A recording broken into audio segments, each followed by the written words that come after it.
이 새벽에 오신 여러분들 위해 한량없는 하나님의 은혜가 넘치기를 주님의 이름으로 축원합니다. 오늘 본장에 보면 이 감사를 반복하고 있구나, 이 부분을 발견합니다. 1절에 보면 내가 주께 감사하겠나이다. 4절에 보면 여호와께 감사하라. 5절에 보면 여호와를 찬송할 것은, 6절에 보면 소리 높여 부르라.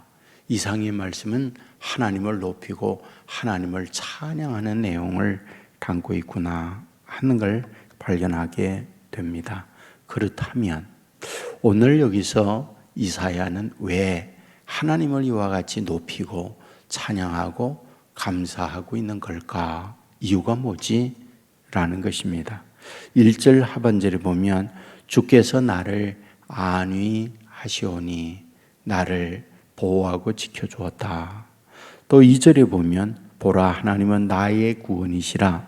주 여호와는 나의 힘이시며 나의 노래시며 나의 구원이심이라. 나의 노래고 구원이고 힘이기 때문에 하나님을 높인다 라고 말씀을 합니다.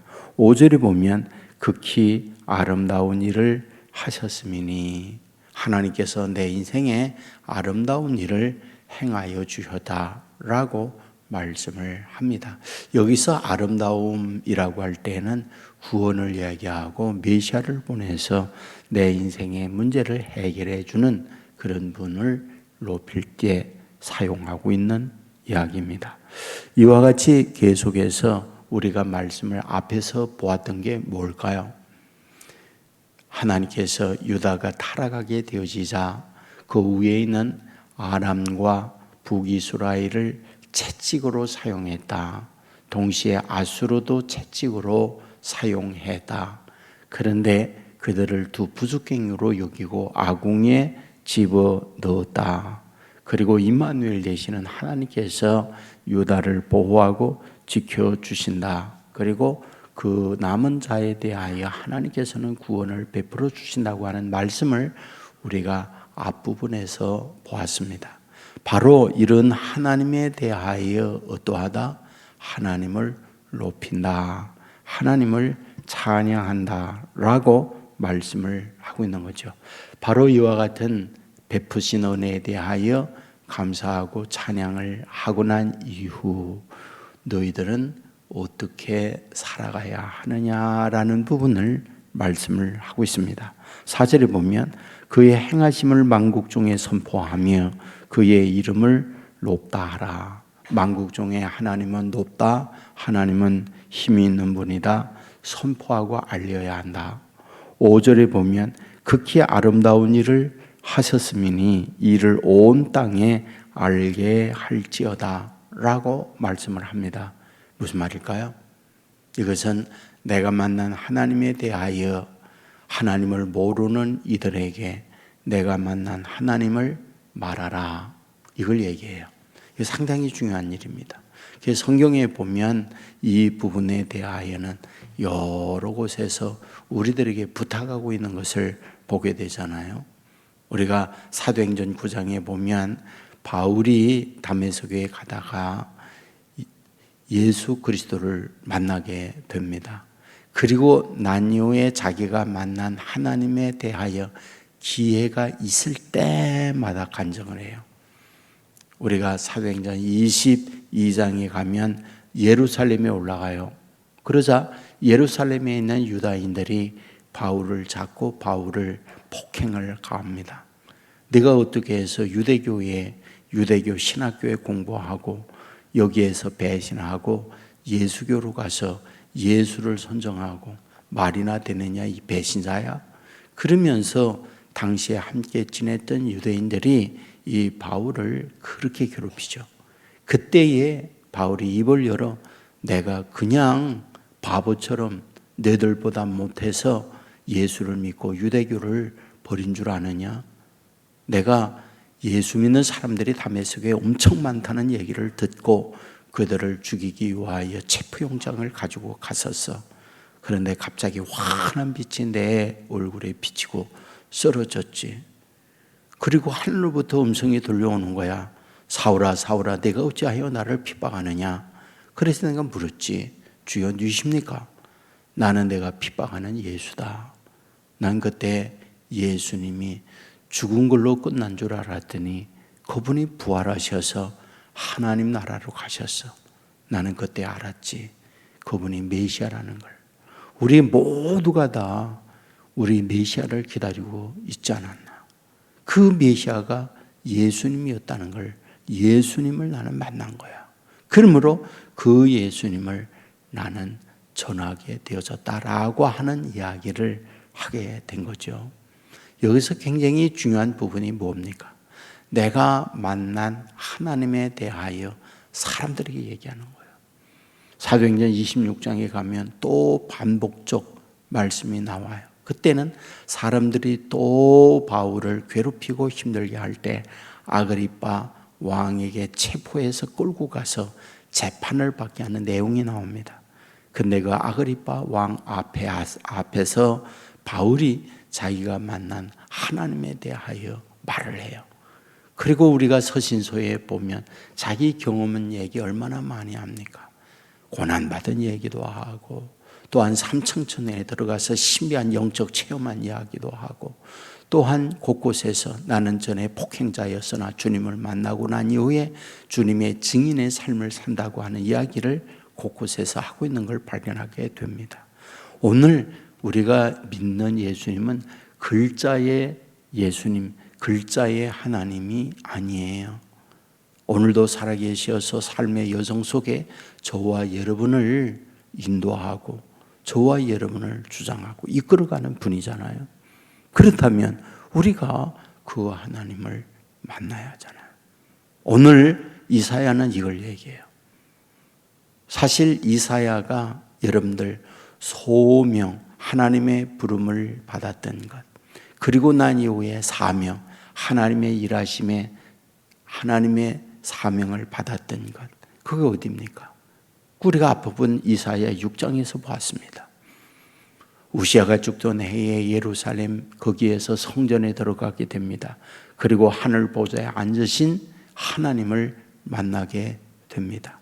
하나님을 보면서 자기가 입술이 부정하고 망하게 되어졌던 존재인 것을 고백해요. 나여 망하게 되었도다. 그때에 하나님께서 하나님의 사자로 하여금 숯불을 가져다가 입에 지지면서 내가 이제 정하게 되었다.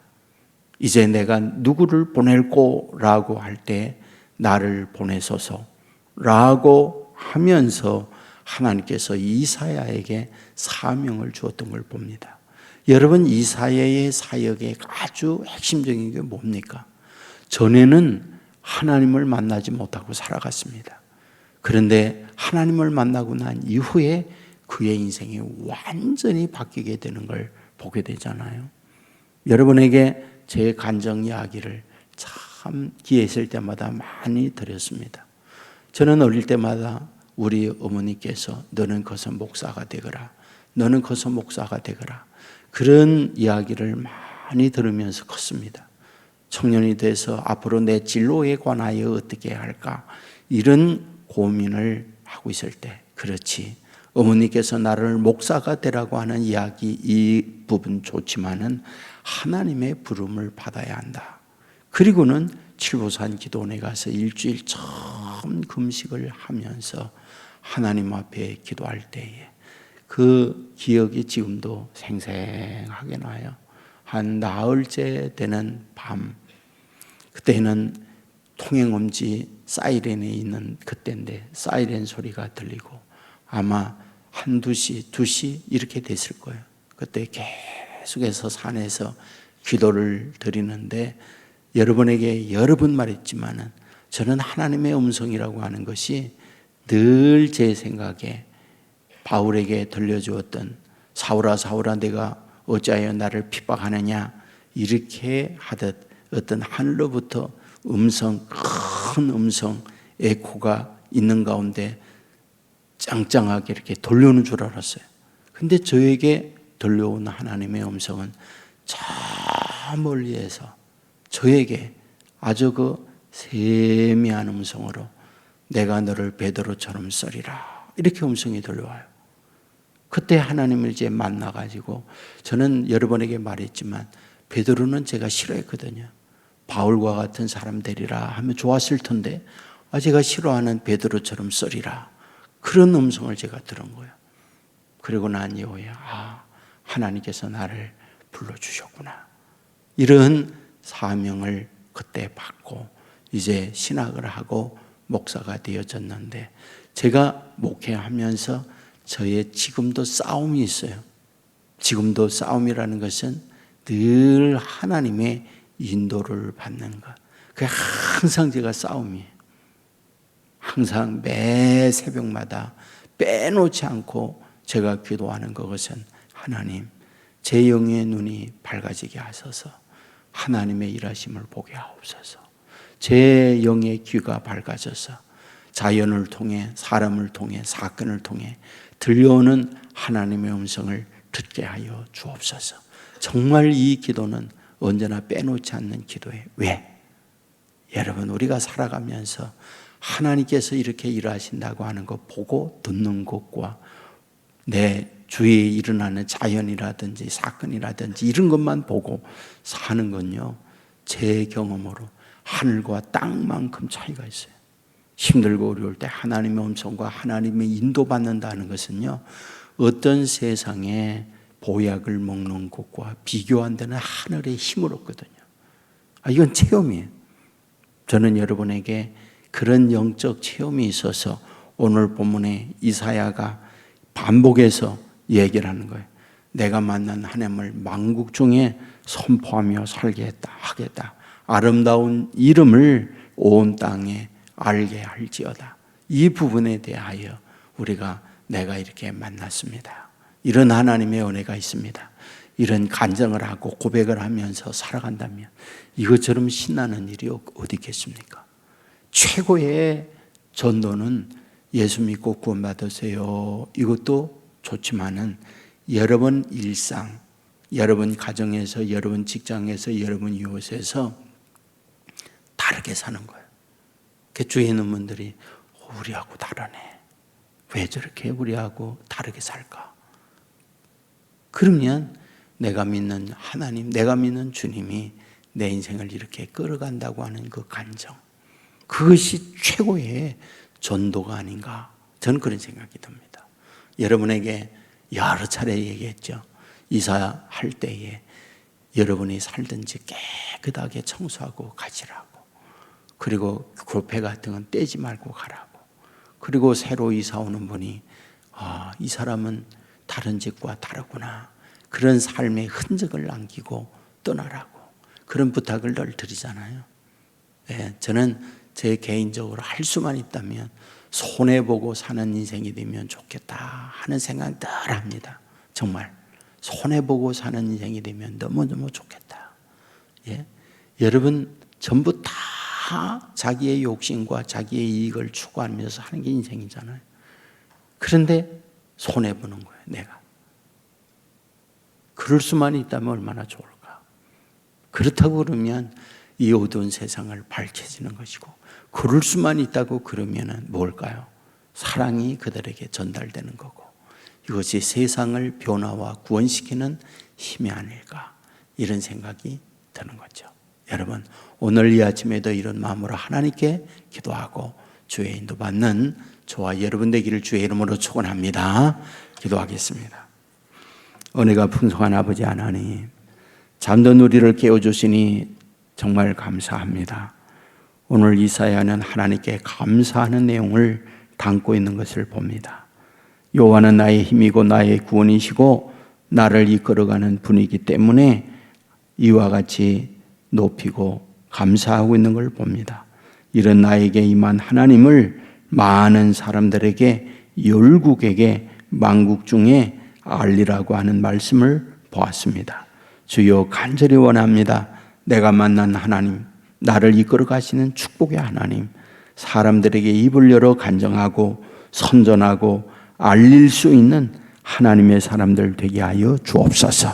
주위에 있는 많은 분들에게 내가 이와 같이 하나님을 만났고 하나님의 인도를 받는 하나님의 사람입니다 고백함으로 나의 만난 하나님이 전달이 되어지고 전염이 되어지고 그리하여 구원의 역사를 이루어 가는데 우리를 도구로 사용하여 주시옵소서. 오늘도 기도합니다. 아버지 하나님, 하늘문을 열어 주옵소서. 하늘의 은혜를 내리워 주옵소서. 살아계신 하나님의 음성을 듣게 하시고 하나님의 역사하심을 영의 눈으로 보게 하여 주옵소서. 예수 믿는 것은 받은 증거만 다 말씀하고 있습니다. 받은 증거 허락하여 주시옵소서. 아버지 하나님이여, 주의 자녀들의 강구로 말미암아 우리 온 세계 교회는 은혜가 풍성한 교회, 기도의 응답이 있는 교회, 하나님께서 역사하는 교회로 소문난 교회가 되게 하여 주시옵소서. 아버지 하나님이여, 임직자들 세워주시고 이제 다음 주 토요일에 임직식이 있습니다. 아버지 하나님께서 그들을 세워주셨사오니 아버지 하나님께서 이 시대에 온 세계 교회, 우리의 삶의 현장에 존귀하게 사용하여 주시옵소서. 아버지 하나님이여, 가정의 문제를 낳고 아버지 앞에 엎드려 기도할 때 하나님 앞에 상달된 기도가 되게 하시고 사람의 힘으로 안 되는 것 하나님의 힘으로 해결하게 하여 주시옵소서. 지혜 총명 있게 삶의 모든 순간을 아버지 하나님의 주시는 은혜와 가르침을 통하여 세상이 감동하는 삶을 사는 자녀들 되게 하여 주시옵소서. 아버지 하나님이여, 오늘 심야 기도가 있는 날이 오니 와서 함께 기도하며 하늘문을 여는 기도의 사람들 되게 하여 주옵소서. 병상이 있는 자녀들 일으켜 세워 주시고 낫게 하여 주시옵소서. 예수님 거룩하신 이름으로 기도드리옵나이다. 아멘.